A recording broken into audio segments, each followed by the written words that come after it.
മലയാള സിനിമയിലെ ഒരു കാലത്തെ ഹിറ്റ് കോംബോ ആയിരുന്നു രാജസേനൻ, ജയറാം. ഏകദേശം 16ഓളം സിനിമകൾ അവർ ഒരുമിച്ച് ചെയ്തിട്ടുണ്ട്. 1991 കടിഞ്ഞൂൺ കല്യാണത്തിൽ തുടങ്ങി അയലത്ത് അദ്ദേഹം, പിന്നീട് മേലെ പറമ്പിലാണ് വീട്, അനിയൻ ബാവ, ചേട്ടൻ ബാവ, അങ്ങനെ ഒരുപാട് സൂപ്പർ ഹിറ്റുകളുണ്ട്. ഇതിൽ അവർ ഒരുമിച്ച ഒരു സിനിമയായിരുന്നു സ്വപ്നലോകത്തെ ബാലഭാസ്കരൻ. 95 അനിയമ്പാവ ചേട്ടമ്പാവയൊക്കെ സൂപ്പർ ഹിറ്റായി നിൽക്കുന്നു. അത് കഴിഞ്ഞ് ആദ്യത്തെ കൺമണി 95 തന്നെ സംഭവിക്കുന്നു, അതും സൂപ്പർ ഹിറ്റാവുന്നു. ഇത് കഴിഞ്ഞിട്ടാണ് പിന്നീട് രാജസേനൻ, അതിൻ്റെ ഇടയ്ക്ക് ജയറാമിന് തിരക്കുകളൊക്കെ ആയപ്പോൾ രാജസേനൻ ബിജു മേനോനെ വെച്ചൊരു സിനിമ ചെയ്തിരുന്നു. ആദ്യത്തെ കൺമണിയിൽ ബിജു മേനോൻ ഒരു ഹ്യൂമർ ക്യാരക്ടർ, ഈക്വൽ ഇമ്പോർട്ടൻസിൽ ഒരു ക്യാരക്ടർ ചെയ്തിട്ടുണ്ടായിരുന്നു. അന്ന് ബിജു മേനോൻ ഒരു പുതുമുഖമാണ്, 3-4 സിനിമകളെ ആയിട്ടുള്ളൂ. അതേപോലെ അത്തരത്തിലുള്ള നടനെ വെച്ചാണ് അന്ന് ആദ്യത്തെ കൺമണിയിൽ ആ ഒരു വേഷം കൊടുക്കുന്നത്. അത് കഴിഞ്ഞിട്ട് സത്യഭാമയ്ക്കൊരു പ്രേമലേഖനം എന്ന സിനിമ ചെയ്തു. ആ ഒരു സിനിമ 95, എനിക്കൊന്ന് 95 ക്രിസ്മസിനോടനുബന്ധിച്ചോ അതോ 96 തുടക്കമോ എന്തോ ആയിരുന്നു ആ ഒരു സിനിമ റിലീസ്. എനിക്ക് എക്സാക്ട് ഡേറ്റ് എനിക്ക് ഓർമ്മയില്ല. എന്തായാലും സത്യഭാമയ്ക്കൊരു പ്രേമലേഖനം സിനിമയ്ക്ക് ശേഷം രാജസേനൻ ഒരു സിനിമ പ്ലാൻ ചെയ്യുന്നു. ജയറാം നായകൻ, ആനി നായിക.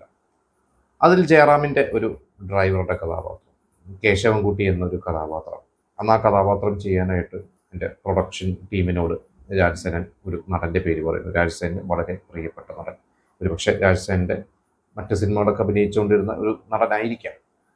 ആ നടൻ ആരാണെന്നുള്ളത് എനിക്കറിയില്ല. ഞാൻ പല സോഴ്സസ് നിന്ന് കിട്ടിയ അറിവുകൾ വെച്ചിട്ടാണ് ഇത് പറയുന്നത്. ആ ഒരു സിനിമയുടെ അന്നത്തെ ഒരു പ്രൊഡക്ഷൻ കൺട്രോളറൊക്കെ ഒരു ഇൻ്റർവ്യൂവിലൊക്കെ അദ്ദേഹം പറഞ്ഞതും അങ്ങനെ കുറച്ച് അറിവുകളൊക്കെ വെച്ചിട്ടാണ് ഞാൻ പറയുന്നത്. അന്ന് ആ ഒരു നടനെ അപ്രോച്ച് ചെയ്യുമ്പോൾ ആ നടൻ പ്രതിഫലം, അന്ന് ആ നടൻ വാങ്ങിയിരുന്ന പ്രതിഫലത്തെക്കാട്ടും കൂടുതൽ പ്രതിഫലം ചോദിക്കുന്നു. ഇവർ ചർച്ചകൾ നടത്തുന്നു, പക്ഷെ അപ്പോഴൊന്നും നടൻ വഴങ്ങുന്നില്ല. അങ്ങനെ ആ നടനെ ഇവർക്ക് മാറ്റേണ്ടി വരികയാണ്. ഒരുപക്ഷെ ആ നടനെ ആ റോള് ചെയ്യാൻ താല്പര്യമില്ലാത്തത് കൊണ്ടായിരിക്കും അദ്ദേഹം കൂടുതൽ പ്രതിഫലം ചോദിച്ചത്, അറിയില്ല. അപ്പോൾ മറ്റാര് എന്നുള്ളൊരു ചോദ്യം വന്നു കഴിഞ്ഞപ്പോഴാണ് അവിടെ ആരോ ദിലീപിൻ്റെ പേര് പറഞ്ഞു. അന്ന് ദിലീപ് എന്ന നടൻ മാനത്തെ കൊട്ടാരമൊക്കെ കഴിഞ്ഞും കൊക്കരകോ, കാഫയ്ക്ക് പൂച്ചയ്ക്കും കല്യാണം, അങ്ങനെ കുറേ സിനിമകളിൽ സോളോ നായകനായിട്ടും കൂട്ടക്കളിയിലൂടെയൊക്കെ ചെയ്ത് നിൽക്കുന്ന ഒരു സമയമാണ്. അന്ന് ദിലീപിനെ ഒരു അപ്രോച്ച് ചെയ്യാൻ നോക്കി കഴിയുമ്പോൾ ദിലീപ് ഒന്ന് സല്ലാപം സിനിമ ചെയ്തുകൊണ്ടിരിക്കുകയാണ്. ദിലീപ് അതുവരെ ചെയ്ത സിനിമ പോലെയല്ല സല്ലാപം. അതിൽ ദിലീപ് നായക തുല്യമാണ്. മനോജ് കെ ജയൻ ഉണ്ട്, ദിലീപ് നായക തുല്യം. നല്ല പാട്ടുകൾ, ലോഹിദാസിൻ്റെ സ്ക്രിപ്റ്റിൽ അഭിനയിക്കുന്നു. അങ്ങനെ സുന്ദർദാസ് എന്ന ഒരു സംവിധായകൻ, സിബിമലയുടെ അസിസ്റ്റൻ്റായിരുന്ന സുന്ദർദാസ് സംവിധാനം ചെയ്യുന്നു. കുറേ പ്രത്യേകതകളുണ്ട് ആ സിനിമയ്ക്ക്. അപ്പോൾ നായകനായിട്ടൊരു സിനിമ ചെയ്തുകൊണ്ട് ദിലീപ് ആവേശം ചെയ്യുമോ എന്ന് ഇവർക്ക് ഉറപ്പില്ല. എങ്കിലും ആ പ്രൊഡക്ഷൻ ടീം ദിലീപിനെ അന്ന് ഷൊർണൂർ ഷൂട്ടടക്കുന്ന, സല്ലാപത്തിൻ്റെ ഷൂട്ടടക്കുന്ന സ്ഥലത്ത് പോയി ദിലീപിനെ കാണുന്നു.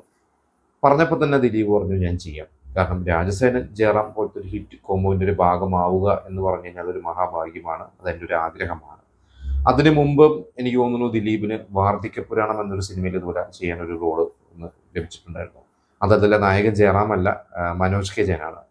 അന്ന് ദിലീപിന് അതിലൊരു വേഷം കിട്ടുന്നു. ആ സിനിമയുടെ പൂജയുടെ ഒരു ഇൻവിറ്റേഷൻ കാർഡിൽ വരെ ദിലീപിൻ്റെ പേരുണ്ടായിരുന്നു. പക്ഷെ പിന്നെ ദിലീപിന് ആ സിനിമ ചെയ്യാൻ പറ്റിയില്ല.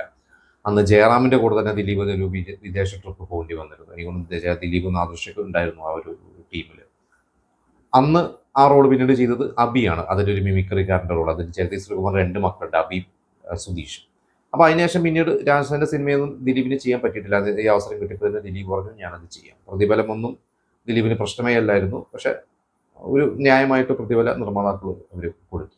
എന്തായാലും ദിലീപ് ആ ഒരു വേഷം ചെയ്തു, തകർത്ത് ദിലീപ് അതിൽ എന്താ പറയുക കയ്യടി വാങ്ങി എന്നുള്ളതാണ്. കേശവൻകുട്ടി എന്ന് പറഞ്ഞൊരു വേഷം, ഇന്ദ്രൻസ് ഉണ്ട് അതിലൊരു നല്ല റോൾ. അത് ദിലീപിനെക്കാട്ടും താരമൂല്യമുള്ള ഒരു കൊമേഡിയനാണ് ഇന്ദ്രൻസ്. ദിലീപും ഇന്ദ്രൻസും ഒക്കെ ആയിട്ടുള്ള സീൻസൊക്കെ തിയേറ്ററിൽ മുഴുവനും കയ്യടിയായിരുന്നു. അങ്ങനെ ആ ഒരു 96 വിഷുക്കാലത്ത് ദിലീപിൻ്റെതായ 2 സിനിമകൾ, ഒന്ന് സല്ലാപത്തിൽ നായകൻ, ഇപ്പുറത്ത് ഒരു സഹനടൻ, ഒരു കൊമേഡിയനായിട്ട് സ്വപ്നത്തെ ബാലഭാസ്കരൻ. എന്തായാലും അതിനുശേഷം പിന്നീട് ദിലീപ് ഉയർന്നു വന്നു. രാജസേനൻ്റെ മറ്റ് സിനിമകൾ പിന്നെ ഉടനെ ദിലീപ് അഭിനയിച്ചിട്ടില്ല.